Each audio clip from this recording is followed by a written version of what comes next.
This conference will now be recorded. भोजनेत्रं कालाम्भोदोज्ज्वलां चारुपीताम्बराज्यं वन्दे धन्वन्तरिं निखिलगगन प्रौढदावाग्निलीलम्।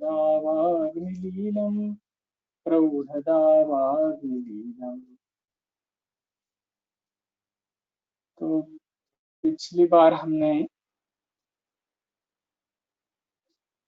14वां सूत्र देखा था, तो उसके आगे अब शुरू करेंगे।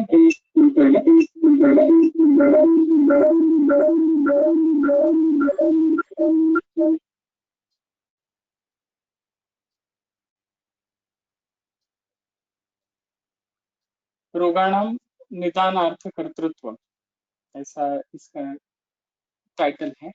इस विषय, इस प्रकरण का अर्थ है। तो निदानार्थ करो रोगो रोगस्याप्युपजायते। तो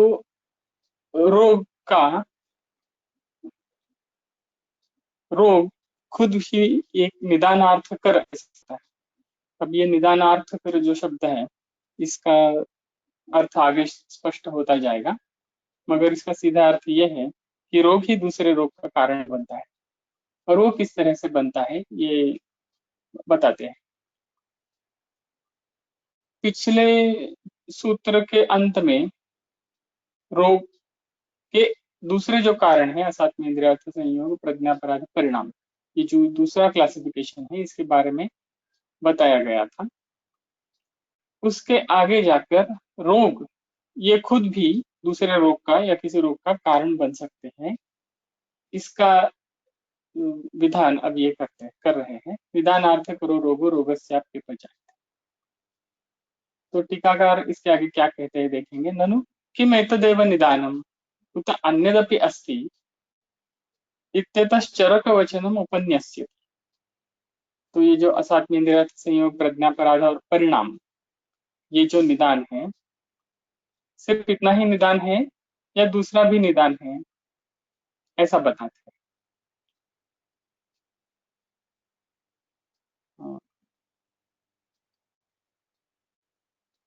यहाँ मेरा स्क्रीन शेयर करने का प्रयास करता हूँ। Nilesh sir, Nilesh, can you hear me? हाँ सर, आपकी आवाज आ रही है। हाँ, so you can share the screen of laptop.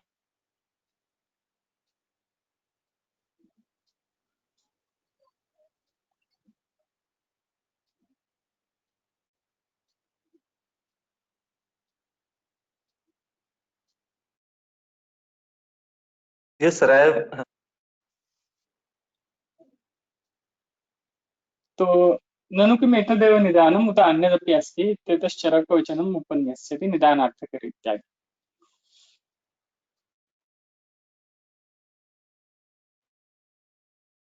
अब यहाँ पर मूल सूत्र में जो अपि शब्द है,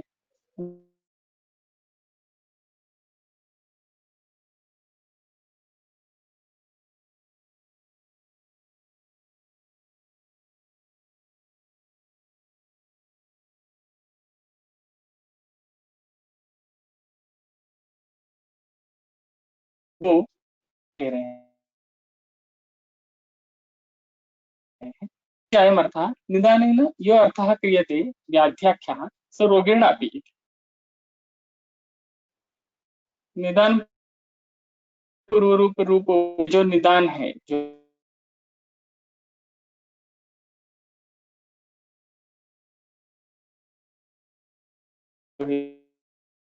हेतु है, का जो अर्थ है, अब यहाँ पर अर्थ का मतलब है प्रयोजन, उसका जो उसमें उस शब्द के द्वारा जो बताया गया अर्थ है, वही अर्थ व्याधि से भी हो जाता है या रोग से भी हो जाता है।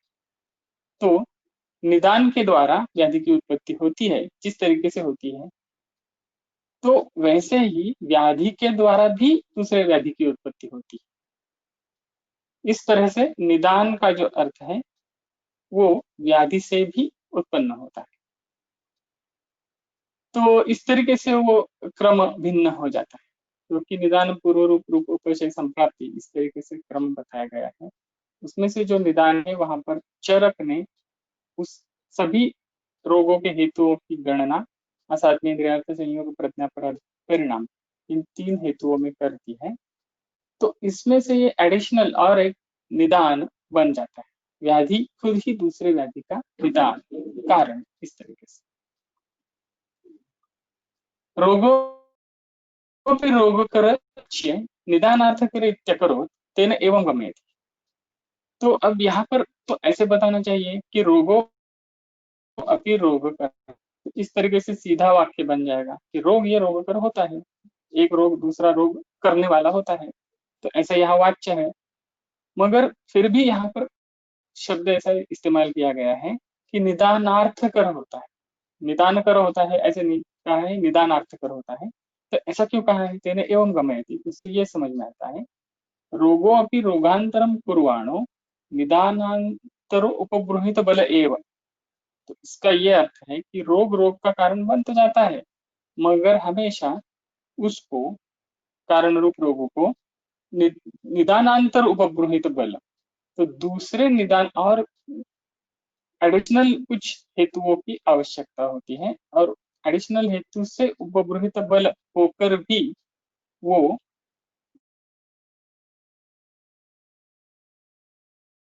किसी और से निदान मुक्त जाते इत्येव योजना। तो इस तरीके से रोग रोग का निदान बन जाता है, ऐसी यहाँ पर योजना है। मैसेज ये है कि रोग रोग का कारण बन जाता है, मगर कारणभूत रोग को किसी और निदान से बल प्राप्त होने की हमेशा अपेक्षा रहती है। तो कुछ कुछ यही बात आगे बताई गई है। निदानार्थ रोग जो हम लोग अब पढ़ने जा रहे हैं, निदानार्थ जो रोग है उनकी जो लिस्ट दी गई है, अलग अलग श्रृंखलाएं दी गई है, इसको बड़ी ही ज्यादा अहमियत है, क्योंकि यहाँ पर बताने वाली बात है कि एक रोग दूसरे रोग का कारण बन जाता है। हम अब निदान पंचक सीख रहे हैं और हमें रोगों के कारण ढूंढने हैं। जब तक हमें कारण पता नहीं होते उसी तरह से नहीं कर सकेंगे। और हमें अगर कारण ढूंढने हैं और हमारे सामने जो पेशेंट आया है उसके अवस्था का एग्जैक्टली स्वरूप हमें जब तक नहीं पता है, तब तक हम चिकित्सा नहीं कर सकेंगे। तो ये व्याधि बनने के जो कारण है वो असत इंद्रियार्थ संयोग प्रज्ञापराध परिणाम, ये तो बन ही जाते हैं। इसको छोड़कर और दूसरा कुछ कारण नहीं होता है, ऐसी बात उसमें समझ में आती है। मगर उसको छोड़कर रोग रोग भी दूसरे रोग का भी कारण हो सकता है, ये अवस्था हमें ध्यान में लेनी पड़ती है। तो इसका विवरण आगे आ जाता है। और दूसरी एक बात है यहाँ पर कि रोग रोग का कारण जब बन जाता है तो किस तरीके से बन जाता है, उसमें भी अलग अलग तरीके होते हैं। एक रोग जब दूसरे रोग का कारण बन जाता है तो उसमें भी अलग अलग तरीके हो जाते हैं और अलग अलग पॉसिबिलिटीज बन जाती है। तो वो पॉसिबिलिटीज क्या है वो हमें चिकित्सा के समय ध्यान में रखनी पड़ती है। तो उसके कई उदाहरण आगे दिए। तो यहाँ पर सिर्फ आगे जो दिए हैं उदाहरण, वो सिर्फ रोग रोग का कारण बन जाते हैं इसका उदाहरण नहीं है, किस तरीके से बन जाते हैं उन अलग अलग तरीकों के उदाहरण। और ये सब तरीके हमें चिकित्सा के समय ध्यान में रखने पड़ते हैं, क्योंकि उसमें चिकित्सा में काफी बदलाव आ जाता है। अब जहाँ उपद्रव का सवाल है, तो उपद्रव क्या है, उपद्रव के अंदर भी मूल रोग ये उपद्रव का कारण है। तो ये एक कारण है, और उपद्रव और मूल रोग इसमें आप ऐसा कहें या अनुबंध अनुबंध्य ऐसा क्लासिफिकेशन रोग के बारे में करें, ये सिर्फ अलग अलग जो नाम दिए गए हैं उसमें अपनी अहमियत भी है। तो जब उपद्रव का वर्णन आता है तो वो सिर्फ रोग के बारे में सोच रहे हैं। अब यहाँ जब निदानार्थक रोग की लिस्ट दी गई है तो यहाँ पर सभी कारणों के बारे में सोच रहे हैं। तो ये अलग अलग डिस्टिंक्शन और अलग अलग जो क्लासिफिकेशन है उनके जो क्राइटेरिया है, उन क्राइटेरिया को ध्यान में हमें लाना चाहिए पूरी तरीके से। तो इस तरीके से अलग अलग क्लासिफिकेशन करना और उस क्लासिफिकेशन का मतितार्थ बताना, उन क्लासिफिकेशन की जो आवश्यकता है उस आवश्यकता को ध्यान में लाना बहुत ही आवश्यक है। तो उसका ज्यादा अध्ययन हम चरक विमान स्थान में कर सकते हैं। जो रोगात्मक विमान अध्याय है उसके शुरू में भेदाग्र, भेद परिमाण और संख्या, इनके बारे में बहुत बारीकी से वर्णन किया गया है। तो उसका स्थूल अर्थ ये है कि भेदाग्र का मतलब है जब हम कोई भी क्लासिफिकेशन करते हैं उस क्लासिफिकेशन के द्वारा अलग अलग उसके विभाग बन जाते हैं, और उसका सबसे आखिरी विभाग जो होता है उनकी अगर संख्या हम गिनने जाएं तो उसकी अपनी संख्या होती है। तो अलग अलग जो भाग है उसे भेदाग्र कहते हैं। उनकी जो संख्या है उसको अगर गिन सकते हैं तो वो संख्येय कहे जाते हैं, और उसको अगर गिन नहीं सकते तो वह संख्येय कहे जाते हैं।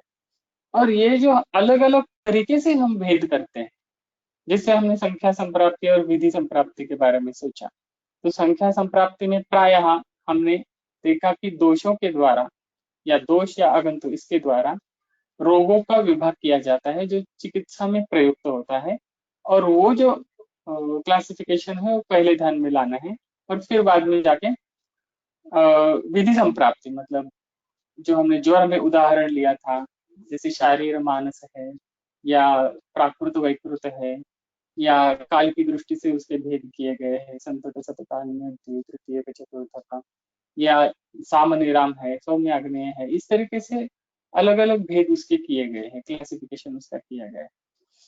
तो ये इस क्लासिफिकेशन के लिए कोई तो एक क्राइटेरिया होना जरूरी होता है, आवश्यक होता है, तो वो क्राइटेरिया है भेद परिमाण। तो इस तरीके से कौन सा क्राइटेरिया है आपका इस क्लासिफिकेशन का, वो ध्यान में लेना बहुत ही आवश्यक। अब यहाँ फिर से वापस आते हैं कि निदानार्थ कर रोग जो है इनके किस तरीके से एक रोग दूसरे का कारण बन जाता है, उसका विवरण अब हम देखिए। तो ये जो विवरण है आगे, इस रोग दूसरे का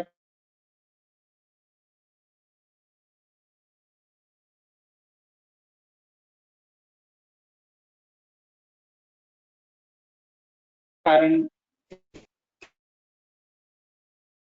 कैसे बन जाते हैं, तो यहाँ भी देखिए आप बारीकी से शब्द इस्तेमाल किए गए हैं कि ज्वर से रक्त पित्त हो जाता है, मगर ऐसा नहीं कहा गया है ज्वर संताप से रक्त पित्त का उदीरण हो जाता है। तो यहाँ हेतु का भी वैशिष्ट्य है, सिर्फ ज्वर से रक्त पित्त ऐसा 1-to-1 रिलेशन नहीं बताया है वैसा, मगर उसमें भी ज्वर का जो संताप है उस संताप की वजह से रक्त पित्त का उदीरण जो है वो हो जाता है। अब यहाँ पर भी एक कनेक्शन बताया गया है किसकी वजह से क्या हो जाता है, तो ये भी ध्यान में लाना चाहिए। तो जाहिर है इसमें एक रोग से दूसरा कारण बनने में वो जो कारणत्व है रोग का वो क्या कह सकते हैं एकांगी है, तो उसको और कुछ दूसरे कारणों की भी आवश्यकता है, दूसरे भी कारण होने चाहिए। तो वो कारण पहले से भी विद्यमान हो सकते हैं उस रुग्ण के शरीर में, या तो बाद में घट सकता है। तो यहाँ पर क्या हो रहा है देखिए, रोग का कारण बन रहा है, ज्वर रक्त पित्त का कारण बन रहा है। तो उसमें बारीकी ये है कि ज्वर संताप जो है वो रक्त पित्त का के उदीरण का कारण बन रहा है। रक्त ज्वर, तो रक्त पित्त से ज्वर ऐसा भी हो सकता है, ये दूसरी श्रृंखला है। और शोषस्याप्युपचार, तो रक्तपित्ता ज्वर ताभ्याम शोषण। अब ये जो शोषस्य ऐसा शब्द है, तो ये शोष का कारण बन जाता है, ऐसा यहाँ पर बताया है। यहाँ पर शायद कहीं पे शोषश्च ऐसा भी यहाँ पर भी पाठ्यभेद है, उसके बारे में थोड़ा आगे प्रतिशय क्षय वगैरह ये जो वर्णन है उसका भाग भी आ जाएगा, तो वो बाद में देखेंगे। मगर यहाँ पर क्या हो गया, ज्वर रक्त पित्त का कारण बन जाता है, रक्त पित्त ज्वर का कारण बन जाता है, ज्वर से शोष भी हो सकता है, और अलग अलग से जाकर रक्त पित्त से भी शोष बन सकता है। तो ये 4 अलग अलग बातें हो गई। आगे जाके देखेंगे, प्लीहाभिवृद्ध्या जठरम जठराच्छोथ एवच अर्शोभ्यो जाठरम दुःखम गुल्मश्चाप्य बजाय। अब यहाँ पर क्या क्या पॉसिबिलिटीज हैं। प्लीहाभिवृद्ध्या जठर, प्लीहा से जठर मतलब उदर हो सकता है, प्लीहा की अभिवृद्धि होने की वजह से उसे उसकी वजह से उदर हो सकता है। जठराच्छोथ एवच, उदर की वजह से फिर उसके आगे जाके शोथ बन सकता है। तो ये इस तरीके से भी हो सकता है, प्लीहा पहले है फिर उसके बाद में जठर और उस जठर की वजह से शोथ, या तो अलग से सिर्फ उदर है और उदर की वजह से शोथ है, ऐसी भी श्रृंखला बन सकती है। तो ये दूसरी पॉसिबिलिटी हो गई, एक रोग के कारण दूसरा रोग और उसी दूसरे रोग के कारण तीसरा रोग। तो परंपरा से देखें तो शोथ का कारण प्लीहा हो जाए। तो ये भी यहाँ पर ध्यान में रखना चाहिए, क्योंकि ये अलग अलग तरीके से अगर हम लोग जब चिकित्सा करते हैं रोग की, तो मूल रोग कौन सा है और उसके पहले वाला रोग कौन सा है, इसका जो कारणत्व जो है वो ध्यान में रखना पड़ेगा हमेशा चिकित्सा की दृष्टि से। अर्शोभ्यो जाठरम दुःखम गुल्मश्चाप्य बजाय, ये आगे की बात है। तो अर्श की वजह से जाठरम दुःखम मतलब जठर, जठर मतलब उदर रोग, जाठर दुःख का मतलब है उदर रोग, ये बन जाता है गुल्मश्चाप्य बजाय। तो यहाँ पर दो अलग अलग लिंक्स हैं, अर्श की वजह से उदर हो सकता है और अर्श की वजह से गुल्म भी हो सकता है। तो ये दोनों बातें ध्यान में लेनी चाहिए। अब यहाँ पर एक ब्रैकेट में है, तो कई लोगों की दृष्टि से वो प्रक्षिप्त है, मगर फिर भी हम वो सीरियली पढ़ेंगे। दिवास्वापादि दोषैश्च प्रतिश्यायश्च जाय। अब यहाँ पर दिवास्वाप जो है वो कोई अपने आप में रोग नहीं है, इसलिए ये जो लिंकेज है ये किसी ने वो इनटू ब्रैकेट वो रख दिया है।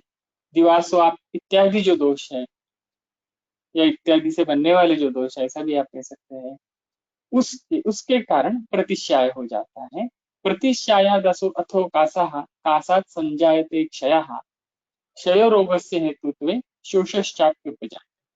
अब ये और अलग एक लिंकेज है, उसमें क्या बताया है कि प्रतिश्याय की वजह से कास हो जाता है, कास की वजह से क्षय हो जाता है, क्षय रोग के हेतुत्व से शोष भी हो जाता है। अब यहाँ पर टीका में जब हम जाएंगे तो इसका विवरण अच्छी तरह से आएगा, तो आगे जाके ही हम लोग उसका उसके अलग अलग जो अर्थ बन सकते हैं वो देखेंगे। मगर सीधा लिंक यहाँ पर ऐसा है कि प्रतिश्याय की वजह से कास, कास की वजह से क्षय, वजह से शोष, जो सीधी सी है वो हम याद में रखेंगे। उसका और भी एक अर्थ होता है, वो बाद में टीका में स्पष्ट। तो अब टीका पढ़ते हैं। अत्रैव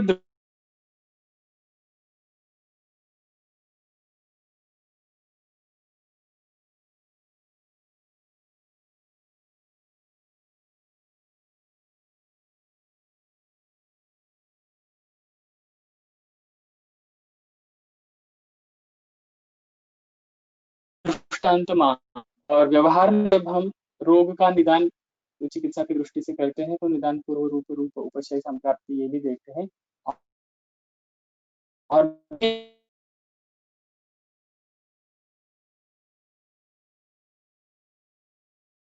एक बात ये देखना चाहिए, उसके बाद में व्याधि संकर का भी मुद्दा आता है, क्योंकि जो रोग दूसरे रोग का कारण है वो मूल रोग अभी शरीर में है या नहीं है, क्योंकि है तो उसकी चिकित्सा में अलग बारीकियां आ जाती हैं। तो वो बात भी आगे उन्होंने छेड़ दी, उसके बारे में भी कहा गया है। तो अभी टीका पढ़ते हैं। अत्रैव दृष्टान्तमाह तद्यथा ताभ्यां ज्वराच्च, ताभ्यां ऐसा है जो है, तो दोनों की वजह से दोनों एक दूसरे की वजह से हो सकते हैं। और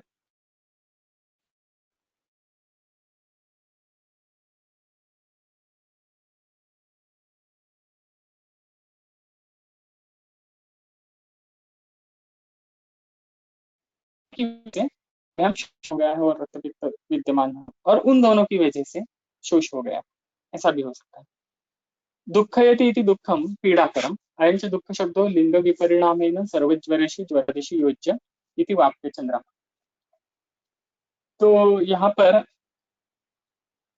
दुःख ऐसा शब्द है, आर्षोभ्यो जाठरम दुःखम ऐसा है। तो ये जो दुःख शब्द है वो ज्वरादि सभी के लिए इस्तेमाल होना चाहिए, ऐसा वाक्य चिन्ह का है। जाठरम दुःखम ऐसा कहा गया है। तो जाठरम दुःखम का मतलब हमने देख लिया, जठर का मतलब है उदर, और उदर का उदर रोग, उदरजन्य दुःख ऐसा कहेंगे, क्योंकि क्या है कि व्याधि की सबसे व्यापक जो व्याख्या है वो है दुःख संयोग व्याधया। तो दुःख ही व्याधि है। अगर किसी अ, अवस्था की वजह से दुःख नहीं हो सकता, दुःख नहीं हो रहा है किसी को, जैसे कोई जीवन मुक्त पुरुष होते हैं, उनके उनका जो जीवन है वैसे देखे तो हम लोग आम आदमी के जैसा ही होता है, मगर उनको भी हमारे जैसे ही खाना पीना या उठना बैठना सब दिन की जो बातें है वो करना वो सब होता है, मगर तो उनको रोग भी हो जाते हैं। तो उन रोगों की वजह से उन्हें दुख होना है या नहीं, उसकी चॉइस उनके पास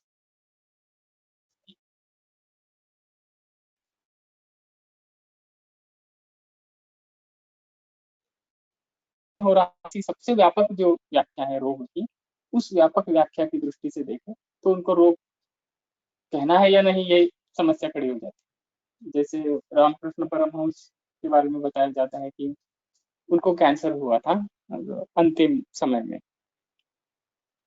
तो उनको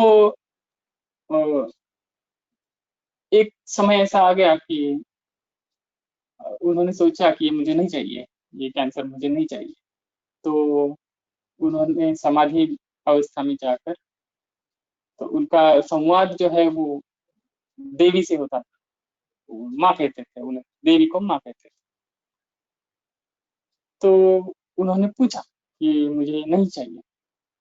तो बाद में देवी ने उन्हें बताया, ऐसे कहते हैं कि आप ये क्यों सोच रहे हैं रोग के बारे में। तो इस तरीके से एक किस्म से उनको चॉइस थी कि उसके बारे में सोचे या ना सोचे, उस दुख के बारे में सोचे या ना सोचे, वो उनको चॉइस थी। उन्होंने बाद में ऐसा कहते हैं, कई लोगों ने लिखा है कि उन्होंने बताया कि देवी ने कहा कि आप ये क्यों सोच रहे हैं रोग के बारे में, दुख के बारे में आप क्यों सोच रहे हैं। तो उनको चॉइस थी। तो इसका मतलब ये है कि दुख जो है उसकी भी एक किस्म से हमारे पास चॉइस होती है, और दुख ही व्याधि है। तो इतना बड़ी व्याख्या वो है, और वो हम समझ में नहीं आ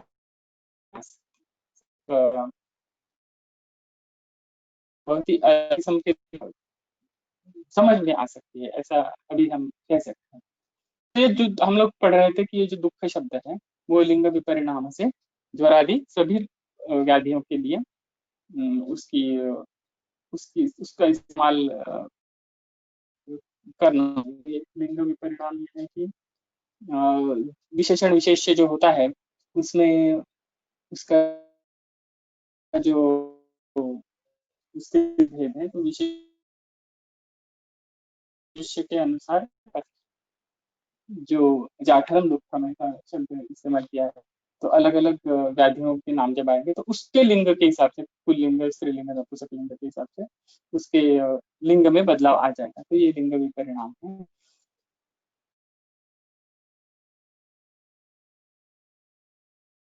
तो शब्द बाकी गुल्मश्चाप के उपजाए थे इति आर्षभ्यो एव। तो आर्ष की वजह से गुल्म भी हो सकता है, ऐसा उसका अर्थ है। कासात संजायते क्षयः इति ओजः प्रभृतीनाम इति शेषः। इसके आगे का जो शब्द है कासात संजायते क्षय, तो यहाँ पर जो शब्द क्षय है, क्षय के अलग अलग अर्थ है, शोष के भी अलग अलग अर्थ है, आगे बताएंगे। तो कासात संजायते क्षय, इसका मतलब है। क्षय किस चीज का क्षय? तो ओजः प्रभृति नाम। अब यहाँ पर क्षय और शोष ये अलग अलग रोग के एंटिटीज है, ध्यान में रखना चाहिए। तो क्षय जो है वो हमेशा, क्षय जो शब्द है, क्षय रोग ऐसा भी अगर हम कहते हैं, तो क्षय रोग जो है वो उसका स्वरूप क्या है? क्षय मतलब यूजुअली मतलब अ, क्षय का अर्थ है व्यवहार में तो सिर्फ राजयक्ष्मा ऐसा कई लोग लेते हैं, वैसा नहीं। क्षय कहेंगे तो पहली बात ये समझ में आनी चाहिए कि शरीर में जो अलग अलग धातुओं के क्षय, दोषों के क्षय, मल क्षय, जो क्षय बताए गए हैं वो अपने आप में एक व्याधि की एंटिटी की तरह उभर के आ सकते हैं, तो उसे क्षय कहना चाहिए। तो ये उसका शब्दार्थ कह सकते हैं वो है। और यहाँ पर जो क्षय का अर्थ है कासात संचयते क्षय, क्षय, तो क्षय ओजः प्रभृति नाम। प्रभृति मतलब दूसरे जो धातु, दोष या मल जो एंटिटीज है शरीर में, उनका क्षय। सच क्षयो रोगस्य हेतुत्व उपजाए। तो किसी और रोग अगर चल रहा है शरीर में, जैसे पांडु चल रहा है और मांस क्षय हो गया, तो क्षय यहाँ पर है और वो पांडु की वजह से। कस्य रोगस्य इत्याह शोषस्य इति। तो यहाँ पर क्या है? कासात संजायते क्षय, क्षय रोगस्य हेतुत्वे शोषस्य अपि उपजायते। तो यहाँ पर जो है शोषस्य ऐसा शब्द है, इसका अर्थ बता रहे हैं। पहला ये पाठभेद जो है शोषस्य, इसके बारे में बता रहे हैं। सच क्षय रोगस्य हेतुत्वे उपजायते। अब पहली जो लाइन है प्रतिशायद कासा कासात क्षय, ये खत्म हो गई। उसके बारे में आगे की जो लाइन है क्षय रोगस्य हेतुत्वे शोषस्य अपि उपजायते, इसके बारे में कह रहे हैं। तो शोषस्य हेतुत्वे, शोषस्य रोगस्य हेतुत्वे क्षयः उपजायते, ऐसा ये इसका अर्थ है। तो शोष की वजह से क्षय हो सकता है। अब मैंने पांडु का उदाहरण दे दिया, वैसे यहाँ पर क्या उदाहरण है? शोष इस क्षयः उपजायते। तो यहाँ पर जो शोष है उसका अर्थ राजेक्ष्मा, ऐसा चरक में भी हम लोग देखते हैं शोष चिकित्सा, ऐसा ऐसे उसका अध्याय का टाइटल होता है। तो शोष ये जो शब्द है वो राजेक्ष्मा इस अर्थ से इस्तेमाल किया गया है। तो यहाँ पर ऐसा है, अत्र केचित हरिचंद्रादिभिर व्याख्यांतरम व्याख्यातम पाठांतरम पठन्ति। तो यहाँ पर हरिचंद्र इत्यादि जो है उन्होंने जो दूसरा उनका जो पाठांतर पाठभेद है वो कुछ लोग यहाँ पर कहते हैं क्षयो रोगस्य हेतुत्वे शोषश्चाप्युपजाय। तो ये च शब्द है, शोषस्य नहीं है, च है यहाँ पर, शोषः च। तो इसका क्या अर्थ है? अस्य अर्थः क्षयो राजयक्ष उरोग उरक्षता समाहार द्वंद्वेन एकवचनम तस्य हेतुत्वे शोषः धातुक्षयः उपजायते इति। अब यहाँ पर बिल्कुल उल्टा हो गया। क्षयः रोगस्य हेतुत्वे शोषस्य उपजायते। तो क्षयो रोग, ये जो आप मूल श्लोक में दो शब्द पढ़ रहे हैं, तो ये एक हो गया, और क्षयो रोग ऐसा एक शब्द उन्होंने लिया है। तो क्षय रोग का मतलब क्षय और उरोग, उरोग ऐसा, ऐसे दो भाग उसके कर दिए, और क्षय और उरोग इन दो शब्दों का समाहार द्वंद्व समास हो गया, और उसकी वजह से उसका एक वचन हो गया, तो क्षय और रोगा ऐसा हो गया। तो यहाँ क्षय रोगा में जो क्षय है उसका अर्थ धातु क्षय या उजक क्षय नहीं है, वहां पर उसका अर्थ है राजयक्ष्मा। उरोग जो है उसका अर्थ है उरक्षता।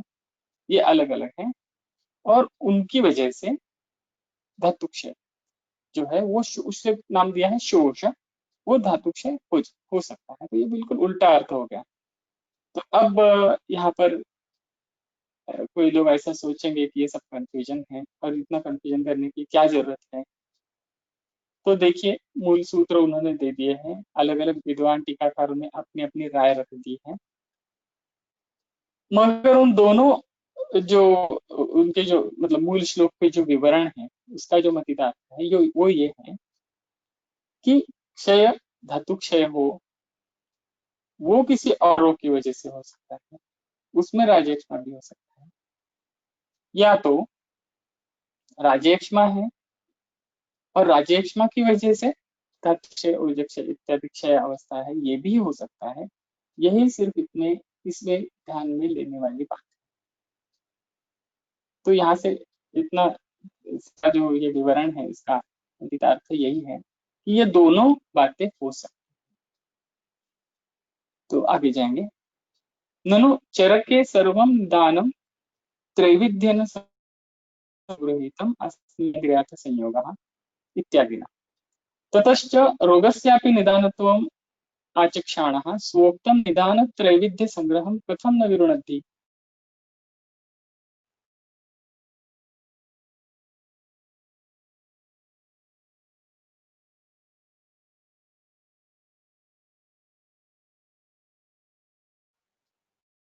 उसने कर लिया है, उसमें सभी सारे निदान आ जाते हैं।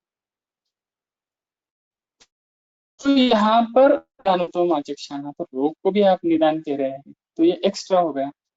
स्वोक्तम त्रैविध्य संग्रहम कथम न विरुणद्धि, तो खुद ही बताया गया है कि निदान तीन ही प्रकार में विभाग उसका कर सकते हैं, तो ये विरोधी हो गया। रोग यहाँ इन तीनों में कहीं फिट नहीं कर सकते, निदानत्व उसको आ गया। अत्र एके समाधिम अभिदधति त्रिविधम यन निदानम उक्तम तत्सर्व व्याधि विषय।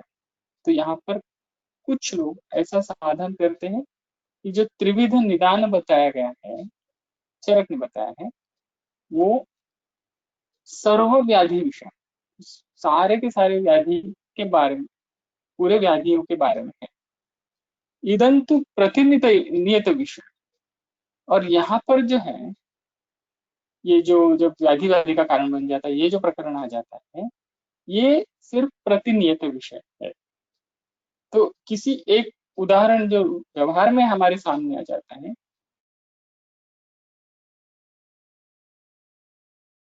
उसके बारे में न सर्वे रोगाः रोगात् जायन्ते। तो ऐसा तो नहीं है कि सारे रोग रोग से उत्पन्न हो जाते हैं, ऐसा तो नहीं है। जो असात्म इंद्रियार्थ संयोग प्रज्ञापराध परिणाम, ये जो क्लासिफिकेशन है, इससे इसकी वजह से सारे के सारे रोग इसी की वजह से बन जाते हैं। और रोग के बारे में तो ऐसा नहीं है, सारे के सारे रोग किसी रोग की वजह से ही बन जाते हैं, ऐसी बात तो नहीं है। किन तरही कश्चिदेव व्याधि, मगर जब कोई व्याधि ऐसे होते हैं वो रोग के कारण से बन जाते हैं। कुतश्चित रोगात् कश्चिदेव व्याधि कुतश्चित रोगात् इति चतुर्थमेव एतन्निदानं रोगाख्यम्। तो इस तरीके से प्रतिनियत विषय जब आता है, तो ये रोग का चौथा प्रकार आप समझ लीजिए, चलेगा। अन्य तो आहु, अब दूसरे लोग क्या कहते हैं। रोगस्य रोगोपि निदानं भवन् त्रिविध निदान व्यतिरेकेण न भवत्येव। रोग रोग का कारण तो बन जाता है, मगर उसमें त्रिविध निदान जो है परिणाम, उसके व्यतिरेक से वो नहीं होता। अब वो नहीं है और सिर्फ रोग ही रोग का कारण है, ऐसा तो नहीं होता है। ये तो यावत अयम जरो असात्मेन्द्रियार्थ संयोग आदि भी उपब्रूहित बलो भवति कारण लिया है। तो वो जो है वो जब तक दूसरे त्रिविध निदान से उपब्रूहित बल नहीं होता, ज्वर चल रहा है और वहां पर असात्मेन्द्रियार्थ संयोग प्रज्ञापराध परिणाम, ये जो कारण है, उससे उससे कोई किसी रूप में उससे हेतु से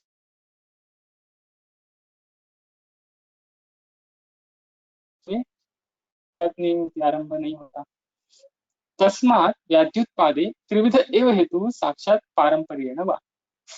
तो इस तरीके से अगर सोचेंगे तो व्याधि की उत्पत्ति के लिए साक्षात या परंपरा से त्रिविध ही हेतु हो जाते हैं, और वो त्रिविध जो संग्रह किया है, निदान त्रैविध्य संग्रह किया गया है, वो एकदम सही।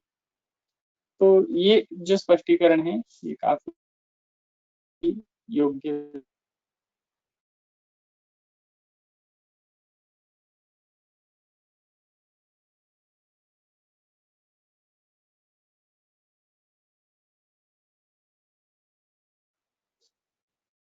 कदा निदानार्थ करो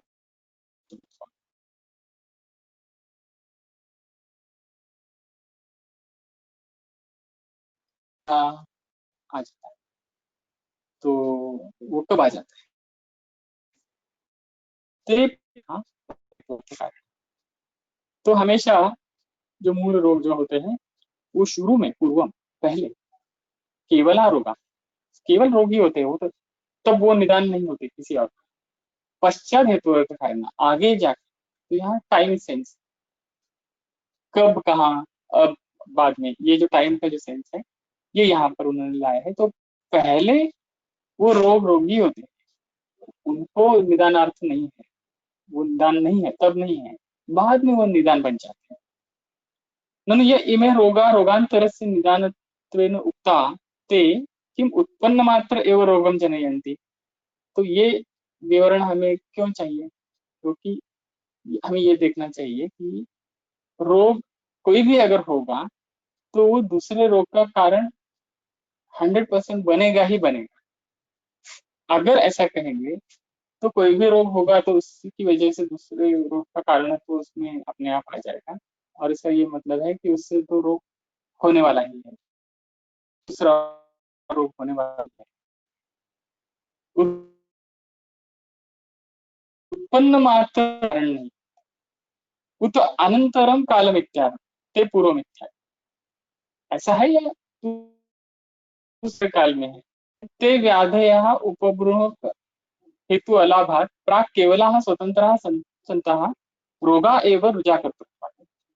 वो जो व्याधि है वो अगर उनको उपब्रह के हेतु नहीं मिलता है तो प्राक केवल स्वतंत्र, तो शुरू में वो केवल और स्वतंत्र है, रोगा एवं, और उसे रोग ही समझना है। क्यों समझना है? रुजा कर्तृत्व, क्योंकि वो रुजा करते हैं।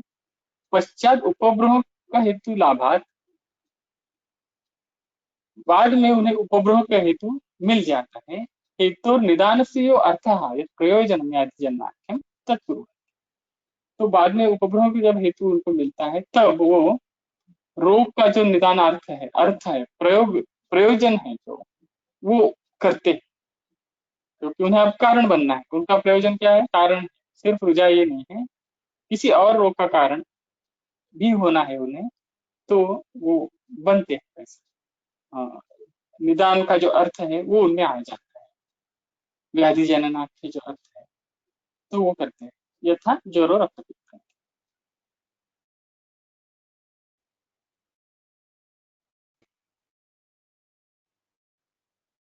ये जो एक दूसरे से बनते हैं उसमें काफी वैचित्र्य आ जाता है, उसमें भी बाद में जाके काफी सारी अलग अलग पॉसिबिलिटीज बन जाती है। तो वो क्या है?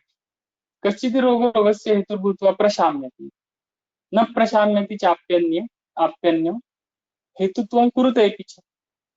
कोई कोई रोग ऐसे है कि वो रोग का हेतु बन के खुद प्रशमन उनका हो जाता है, खुद का प्रशमन हो जाता है। न प्रशाम्यति चाप्यन्य, कुछ रोग ऐसे है कि रोग दूसरे रोग का हेतु बन जाते हैं और खुद भी चलते रहते हैं, खुद भी अपना स्वरूप दिखाते रहते हैं।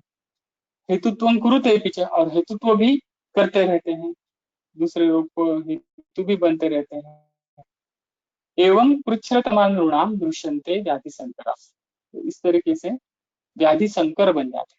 दो तीन व्याधि एक एक दूसरे के साथ चल रहे हैं, और कोई व्याधि किसी का कारण है किसी का नहीं है, इस तरीके से पृच्छ्रतम व्याधि संकर जो है वो देखने में मिलता है कि इसे अहमियत है। हम हमेशा देखते हैं कि बचपन में जो रोग हुए होते हैं वो किसी और रोग के खुद प्रशमन, उनका खुद का प्रशमन हुआ है। जैसे बचपन में बहुत बड़ा ज्वर आया था, वो कम हो गया, और बहुत काफी साल बीत गए और उसके बाद में कामला हो गई, और वो जो बचपन वाला जो ज्वर था वो उसने कामला का हेतुत्व उसने शुरुआत कर दी और खुद उसका प्रशमन हो गया। ऐसी भी बात हम लोग देखते हैं। या तो ऊपर जैसे हमने देखा कि प्लीहा रोग है, पहले तो वो प्लीहा है, बाद में जाके प्लीहा कम हो गई और उधर शुरू हो गया, ऐसा भी होता है। या प्लीहा भी शुरू है और उधर भी उसके साथ शुरू है, ऐसा भी देखने में मिलता है। उसके बाद में जाके शोथ शुरू हो गया, और प्लीहा है उधर कम हो गया मगर सिर्फ शोथ है, ऐसा भी देखने को, ये सब व्यवहार में देखने में मिलते हैं।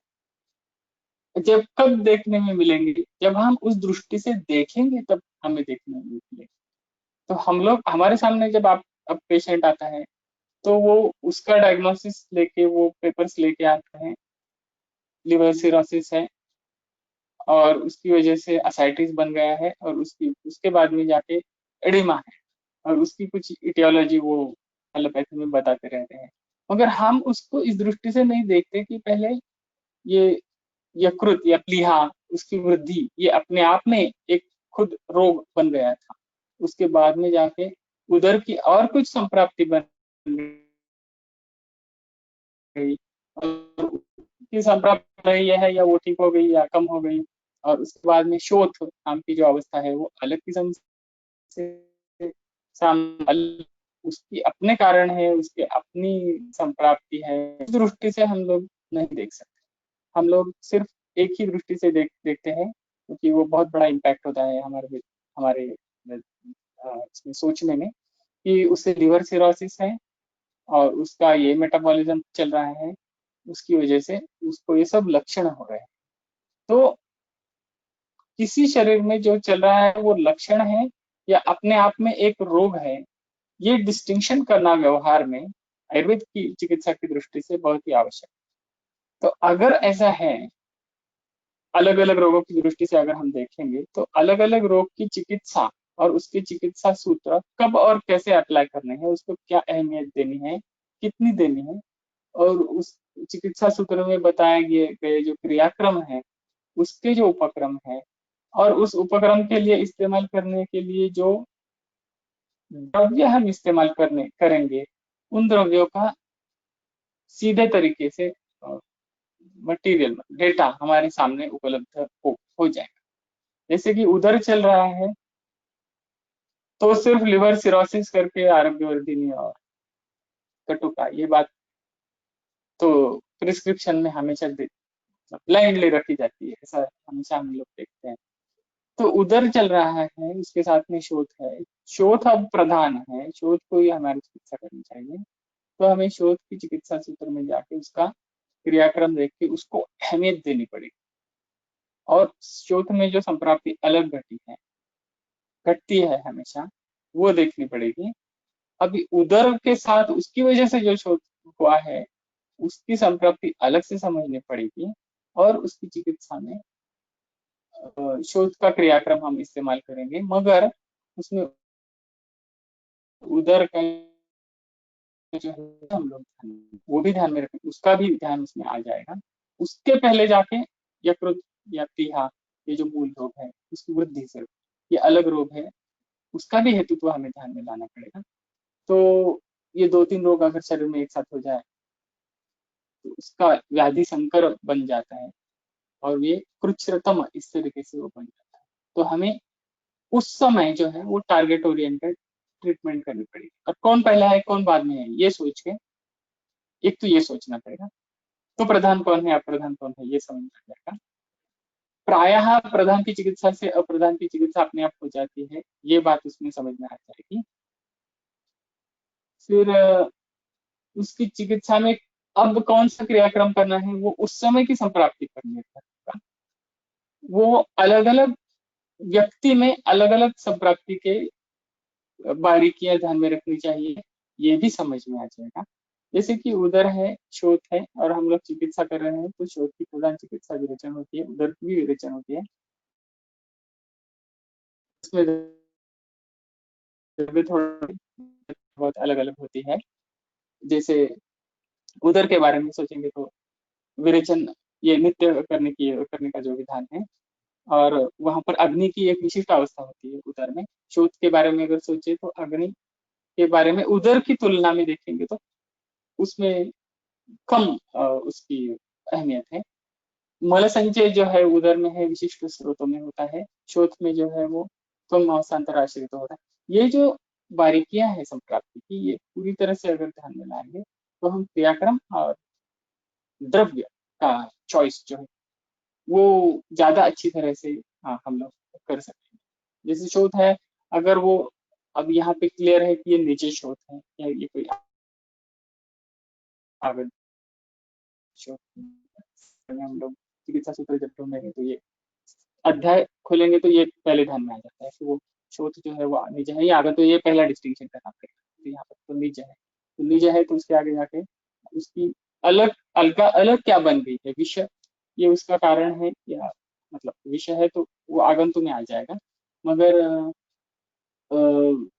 निज भी है तो दीर्घकालीन अगर जैसे विरुद्धाहार चल रहा है या गर्विष्ठ चल रहा है तो उसको अगर निदानत्व है, सिर्फ आगंतुक शोध इस तरीके से नहीं है, यथापूर्व नहीं है, तो वो निज है। तो उसमें जो कारण है विषय, ये निज दोषों का कारण है, ये अलग से समझना चाहिए, समझ लाना पड़ेगा। क्रिया में उसका चयन हमें करना पड़ेगा, तो बहुत ही क्लिष्ट हो जाता है। तो इसीलिए कहा है कृच्छ्रतम, तो चरक खुद कहते हैं कृच्छ्रतम, तो हमें कहने की जरूरत ही नहीं है कि बहुत ही कठिन विचारी हो जाता है। तो ये वैचित्र जनकस्य व्याधेः वैचित्र्यमाह कश्चित् एवं अधिसंदृश्यन्ति न निवर्तते कासश्च जायते आर्षो न निवर्तते जठरगुल्मौ स्याताम् इति कृच्छ्रतमत्वं च एष बहुविध दुःखजनकत्वात् प्रायो विरुद्धोपक्रमत्वात् क्रमाच्च। तो कृच्छ्रतम क्यों हो जाता है, बहुविध दुख उससे हो जाते हैं, ये वो अलग अलग किस्म की वेदनाएं होती है, और प्रायः विरुद्धोपक्रम वो होता रहता है, बुलडोज और उसके बाद में होने वाला वो विरुद्ध भी हो जाता है।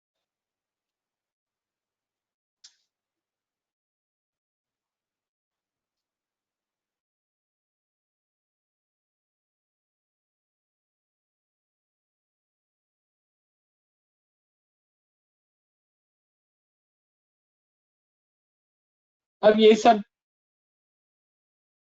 है सद्वद्य वैद्यैः इच्छद्भिः सिद्धिमुद्धतां ज्ञातव्यो वक्ष्यते निश्चय।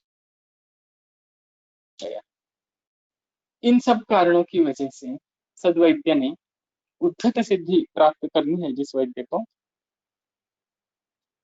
उसकी जिस वैद्य की ये इच्छा है उद्धत सिद्धि प्राप्त करने की, तो ये सब उसके लिए ज्ञातव्य है। ये सब बातें जो है निदान की, ये सब बातें उसके लिए ज्ञातव्य है, जाननी चाहिए, नहीं तो उद्धत सिद्धि कैसे प्राप्त कर सकते, जो विनय ज्ञातव्य है, जानने का विषय। उक्त निदान पंचकस्य वृत्ति लक्षण इत्यादि, ये जो निदान पंच, तो रोग निवृत्ति लक्षण सिद्धि हेतु जो है, हेतु इसकी आवश्यक ज्ञातव्य है, तस्मात् उद्धताम बहुविषयत्वेन महती, तो सिद्धि सिद्धि होती है, उद्धता सिद्धि। तो यहाँ पर बहुविषयत्वेन महतीम, ऐसा टीकाकार यहाँ पर कहते हैं हिंदुकोशकार। तो सिर्फ सिद्धि नहीं चाहिए, महतीम सिद्धि, इसमें जो सिद्धि हमें चाहिए उसका वो बहुविषय है, विविध अंगों की दृष्टि से उसका विचार करना पड़ता है। तो विनिश्चय निदान, तो रोगादीनाम विनिश्चय, ज्वरादीनाम विनिश्चय, ऐसा मूल सूत्र है। तो विनिश्चय का मतलब निदान, तो यहाँ पर सिर्फ उस अवस्था को नाम देना यह अपेक्षित नहीं।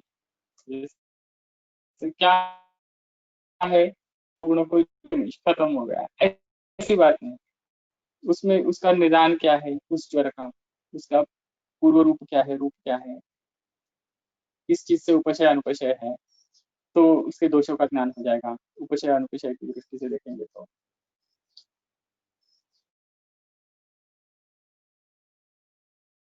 या कौन सा से वो घटा है, ये सब बातें निदान में आ जाती, तो सिर्फ नाम बताने से निदान नहीं, सभी जानेंगे अगर तो कह सकेंगे कि उसका निदान है। अथ वक्ष्यमाण विकारेषु प्रकृति समवाय विकृति विषम समवायादि ज्ञानार्थम चरकोक्ता वातादिगुणा लिख्यन्ते। अब यहाँ पर जो है ये अंतिम पंक्तियां हैं कुछ टीकाकार की, तो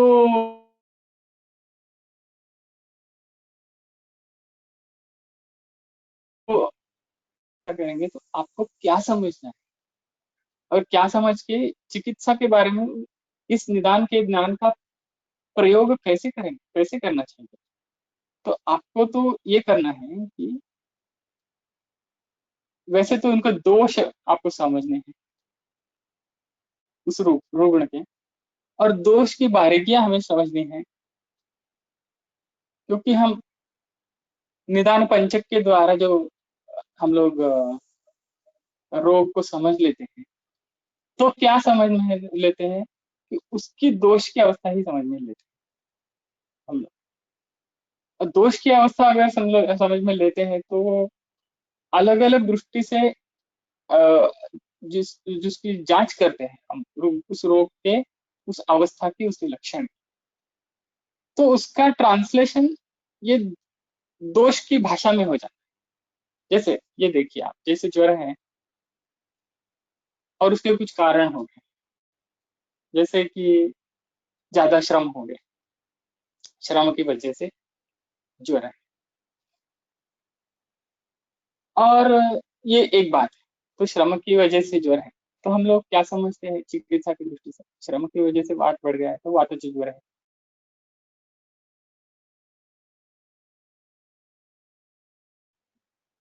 तो हमारे दिमाग में जो थॉट प्रोसेस जो है वो ऐसी है कि श्रम की वजह से वात हो गया, वात। अब वो जो वात है वो श्रम की वजह से, तो उस वात को एक और कैरेक्टर नहीं, सिर्फ वात नहीं, श्रम की वजह से होने वाला वात। अब श्रम की वजह से जो होने वाला वात, उसमें क्या कैरेक्टर और ज्यादा होगा, उस वात का स्वरूप कैसे होगा, उसका ट्रांसलेशन हमारे दिमाग में कैसे हो जाए। तो उस वात का स्वरूप कैसा है, तो उसके गुण के द्वारा ही हो सकता है। वो जो वात बढ़ गया है श्रम की वजह से, वो रुक्ष है, लघु है, शीत है, सूक्ष्म है, चल है, क्षय है। और श्रम की वजह से अगर बढ़ गया है तो शीतोगुण से होगा नहीं, होगा क्योंकि श्रम की वजह से शीतोगुण थोड़े, तो दूसरे गुण बढ़ेंगे, शायद वृक्ष बढ़ेगा, लघु बढ़ेगा, चल बढ़ेगा, सूक्ष्म बढ़ेगा, क्षय बढ़ेगा, खर बढ़ेगा। अब इसमें भी देखेंगे आप, तो श्रम है, तो श्रम की वजह से अगर वृक्ष बढ़ना है, लघु बढ़ना है, चल बढ़ना है या खर, तो वृक्ष गुण ज्यादा बढ़ेगा या चल गुण ज्यादा बढ़ेगा, तो किस तरीके का जो श्रम हो गया है वो ध्यान में लेना पड़ेगा। तो इस तरीके से ट्रांसलेशन हमारे दिमाग में होता है। अब ये हो गया तो श्रम इस हेतु के बारे में। अब हम चिकित्सा करेंगे उस रूप, वो स्थूल है या कुश है। अगर कुश है तो उसका कार्य जो है, तो उसका ट्रांसलेशन वात है, तो वात किस गुण का एक्टिवेट करेंगे हम। अगर कुश है शीत से करेंगे या रुक्ष के साथ उसको एक्टिवेट करेंगे। तो उस समय उस रुग्ण के अंदर जो अवस्था है, जो स्थिति है, वो अपने आप हमारे ध्यान में आ जाएगी, और उसका ट्रांसलेशन हम लोग कुछ हमारे सब्जेक्टिवली जो उसका ट्रांसलेशन है वो करें। अब ये दूसरा स्थूल होगा। अब आदमी है ये सब में, उसके शरीर में कितना समझिए आप, तापमान कितना है, इस दृष्टि से हम देखेंगे आगे में सौ में। तो उसके साथ में कारणों में और उष्णता के कारण हुए हैं वो देखेंगे, और उष्ण काल भी हो रहा है, ये शीत काल भी हो रहा है। अब उष्ण शीत ये काल का डिवीजन हो गया, इसकी दृष्टि से हमें उसके आगे संयंत्रों का भी पता चलता है।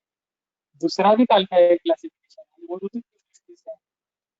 अगर प्राकृत वातज ज्वर है तो उसका वाट और ज्यादा बढ़ेगा, और उसका ट्रांसलेशन फिर से जाके गुणों की भाषा में। और ये बारीकियां जो उसकी आती रहेगी एक एक गुण की कमी ज्यादा, कम ज्यादा, कुछ बातें ऐसी भी होगी कि अगर बातें जो ज्वर है श्रम की वजह से हो गया है, मगर हेमंत ऋतु में हो गया है और स्थूल गया, तो हेमंत ऋतु और स्थूल गया, ये जो दो बातें हैं, ये रोक्ष गुण का विरोध कर रहा है। तो उस वाद का जो रोक्ष है वो हेमंत और स्थूल की वजह से उसका जो रोक्ष है वो तुलनात्मक ट्रांसलेशन पे जाके चिकित्सा में। अब इसमें बात ऐसी हो जाती है कि जब रुग्ण हमारे सामने आता है और लक्षण अपने दिखाते हैं, मतलब दिखाता है मतलब हमें जो समझ में आते हैं उसके लक्षण, तो लक्षणों के द्वारा ये पहला कॉन्टैक्ट, पॉइंट ऑफ कॉन्टैक्ट जो होता है, तो पहला एक्सचेंज जो होता है हमारे रुग्ण की अवस्था के साथ, वो है लक्षण। लक्षण के द्वारा होता है।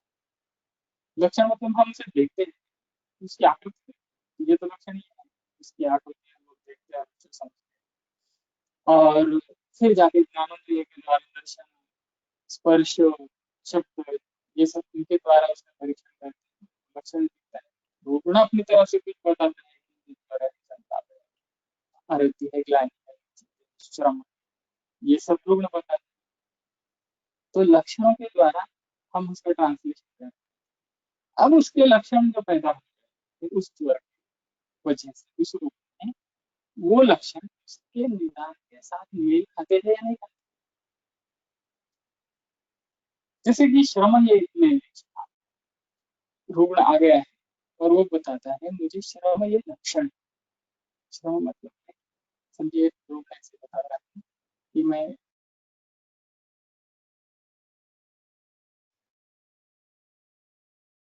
बिल्कुल मसल में फटी कुछ पता है, तो ऐसा अगर लक्षण है तो ये श्रम लक्षण।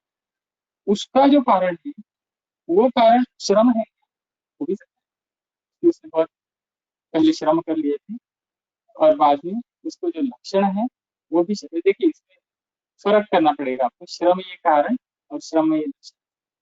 बहुत ज्यादा श्रम उसने कर लिया है, काम उसने कर लिया है, तो उसके कारण किसी कारण की वजह से उसको श्रम ये लक्षण है। अगर नहीं, वो कह रहा है नहीं मैं कुछ भी नहीं कर रहा, अभी लॉकडाउन चालू है, घर में मैं बैठा हूँ, फिर भी मुझे ऐसे लगता है कि मैंने बहुत काम किया और मेरे मसल में फटी, तो ये श्रम लक्षण। तो इन दोनों में आपको डिस्टिंक्शन करना। अब इसमें ऐसा है कि वो अगर लक्षण इसके कारणों से मेल नहीं करता है तो हो भी सकता है कि ये विकृत विषम संवाद, मतलब कारण कुछ हो रहा है और लक्षण कुछ और दिख रहा है। तो इसमें वो जो लक्षण दिख रहा है वो अगर ठीक तरह से कारणों से मेल नहीं करता है तो वो विकृत समवाय जन्य है कि नहीं है, वो देखने के लिए हमें दोषों के जो गुण है वो जानना और बारीकी से जानना वो बहुत ही आवश्यक है। इसलिए टीकाकार यहाँ पर यहाँ पर वातादि के गुण लिखते हैं। वैसे हमें मालूम नहीं इसी बात नहीं, फिर भी वो लिखते हैं। तो क्यों लिखते हैं? क्योंकि ये सब कुछ जो निदान पंचक है वो समझना है, तो इसी के लिए समझना कि रुग्ण की अवस्था का जो दोष है पूरी तरह से पारित किया, उसका निदान निदानत्व और रोग उसकी अवस्था का कारण है, उसके उपशय अनुपशय की दृष्टि से अगर देखें तो उसके दोषों के गुणों की बारीकियां और उसके लक्षणों की क्रम से दृष्टि से देखें तो पूर्व है उसका जो क्रम है, फिर इन सबके द्वारा उसकी क्या संप्राप्ति होगी, उसकी हिस्ट्री, ये सब हम ध्यान में एक साथ लाना पड़ेगा। इसलिए और वो जो लक्षण है वो प्रकृति समवाय जन्य है, जो कारण है उसे नहीं खाते हैं या कारण है उसे नहीं खाते, वो समझना पड़ता है। इसलिए गुण के बारे में तो पुरानी भाषा में, दूसरों की गुणों की भाषा में ये सब समझना पड़ता और उसमें बाद में खाना था एक तरह से में वो क्या कहा गया है सब कुछ रस और दोष, वो कारण की दृष्टि से और चिकित्सा की दृष्टि से, दोनों दृष्टि से सन्निपात हमें बाद में समझ आता है जो जब चिकित्सा करते हैं, और जो है वो भी कारण की दृष्टि से और लक्षण की चिकित्सा दोनों दृष्टि से वो संतृप्ति समस्या विषय समस्या का ध्यान में लेकर हमें आगे चलना है। वो वहां पर भी पढ़ना पड़ेगा, मगर जैसे दोषों के बारे में, जैसे रसों के बारे में पहले बताया है कि रस जो है वो अपने जो गुण है, रसों के गुण तो नहीं होते, वो सब यहाँ पर चर्चा भी उसका करना उचित नहीं है, क्योंकि इतना बड़ा भाग है कि इसके लिए बहुत ही अलग तरीके से सीखना पड़ेगा। मगर सिर्फ यहाँ पर बताया कि जैसे दोषों के बारे में हमने सोच लिया कि वो उसके कारण से नहीं बताएगी, वैसे ही द्रव्य के बारे में है कि वो द्रव्य समझने में हम लोग जो इस्तेमाल करते हैं, वैसे ये जो बात है ये हम द्रव्य को समझने के लिए सिर्फ इस्तेमाल करते हैं। तो अब इसका कुछ बना लिया है तत्वाध्याय या मधुर रस जो है वो, या इसका विभाग मधुर है, ये सब इसका जो रिलेशनशिप है ये ट्राई करते हैं, इसके साथ वो मिल सकता है। अगर मेल नहीं खाता है भी हो सकता है, और उसका चिकित्सा में हमें करते हैं। अथ वक्ष्यमाण विकारेषु प्रकृति समवाय विकृति समवायादि ज्ञानार्थं चरुकित्वा वातादि गुणाः लक्ष्यन्ते। वृक्षस्येतो लवस्येतो विशदः परः विपरीतगुणैः द्रव्यैः भारतः सम्प्रशाम्यति। सस्नेहः मुष्टं तीक्ष्णं च द्रवमम्लं सरं प्रति विपरीतगुणैः द्रव्यैराशुप्रशाम्यति। गुरुशीतं मृदुस्निग्धं मधुरस्थिरमिच्छितां श्लेष्मणः प्रशमं यान्ति विपरीतगुणैर्गुणैः इति।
सर आपकी आवाज नहीं आ रही है।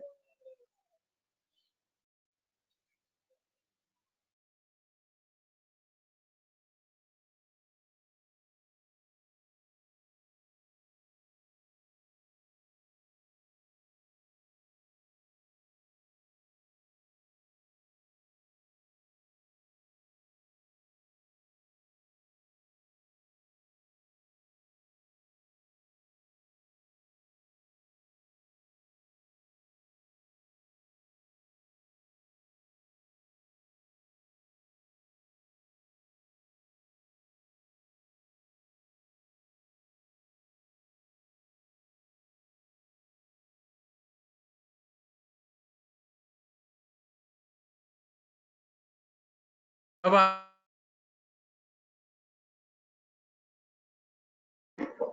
रही है? सर नहीं आ रही आवाज। हाँ अभी आ रही है सर।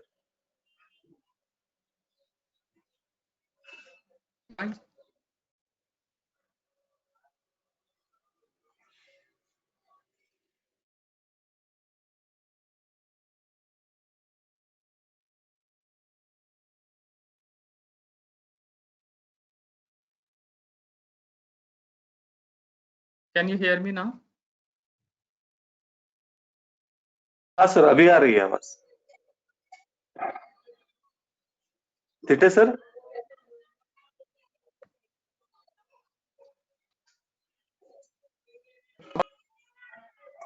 हेलो, अब आवाज आ रही है? हाँ आ रही है सर, अभी आ रही है। ओके, आवाज आ रही है? तो कहाँ से ब्रेक हो गई थी? यहाँ पर 840 को मैं देख रहा हूँ। तो कहाँ से ब्रेक हो गई थी? यहाँ पर 840 को मैं देख रहा हूँ।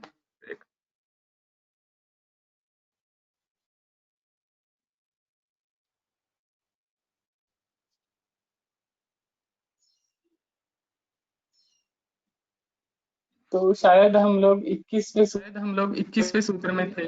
उसका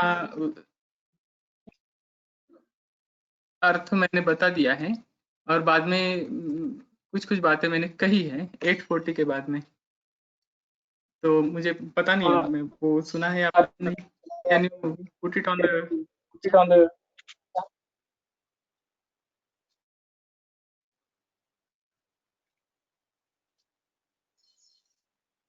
ठीक है, मैं फिर से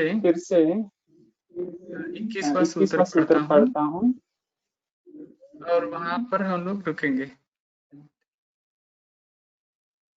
ओके, यहाँ पर मैं पढ़ रहा हूँ कि अध्याय संपला होता है नहीं। तो ये जो आखिरी पंक्तियां हैं, एक बार उक्त निदान सर आपकी आवाज डबल। लक्षण सिद्धि हेतुत्वेन अवश्यम ज्ञातव्यम्। ठीक है सर। जो निदान पंचक है लक्षण सिद्धि हेतुत्व उसे है अवश्य ज्ञातव्य, जानना ही चाहिए और पूरी तो जो जानना ही चाहिए और पूरी तरीके से समझने के लिए, रोग को समझने के लिए पंचक की बहुत ही ठीक है आवश्यकता सर। है। आपकी आवाज डबल आ बहुविषय जो है वो जानने के लिए इसकी बड़ी आवश्यकता है।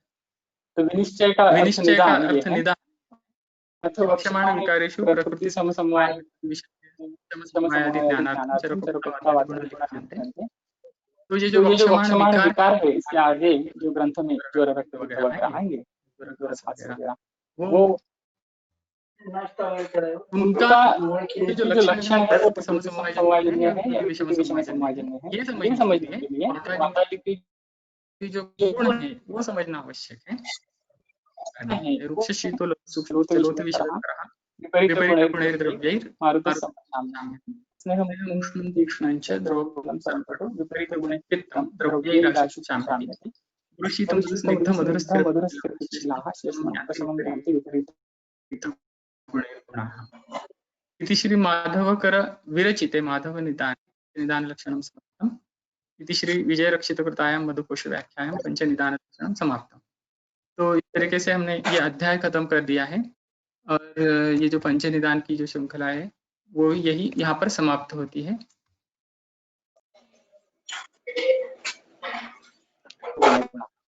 आगे के बारे में वैद्य नीलेश आपको कुछ बताएंगे।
सर मेरी आवाज आ रही है? हाँ, अब आ रही है। हाँ, मेरे यहाँ पे काफी नेटवर्क इश्यूज है एक्चुअली। तो अच्छा। मुझे लगता है कि हाँ, अभी का जो हमारा आपने जैसे कहा कि माधव निदान का प्रथम अध्याय जो है सर्व निदान पंचक का, वो बहुत ही अच्छी तरीके से आपने सभी के लिए समझाया है। इसके लिए मैं सभी की ओर से आपका बहुत बहुत धन्यवाद देता हूँ सर। और मुझे लगता है कि आगे भी आपकी तरफ से ऐसे ही हमें मार्गदर्शन मिलता रहेगा और कुछ अलग अलग व्याधिज जो है हम लोगों के लिए माधव निदान से लेके आने का प्रयास करेंगे, ऐसा मुझे लगता है सर। आपके लिए आपको भी धन्यवाद, और आपके लिए सभी आपको सुनने भी वालों को भी मेरा धन्यवाद। बहुत ही धन्यवाद। वालों को भी मेरा बहुत ही धन्यवाद। ठीक है सर, फिर आज हम रुकते हैं यहाँ पे। हाँ, धन्यवाद। हाँ, धन्यवाद। जी सर, बहुत धन्यवाद सर। यस।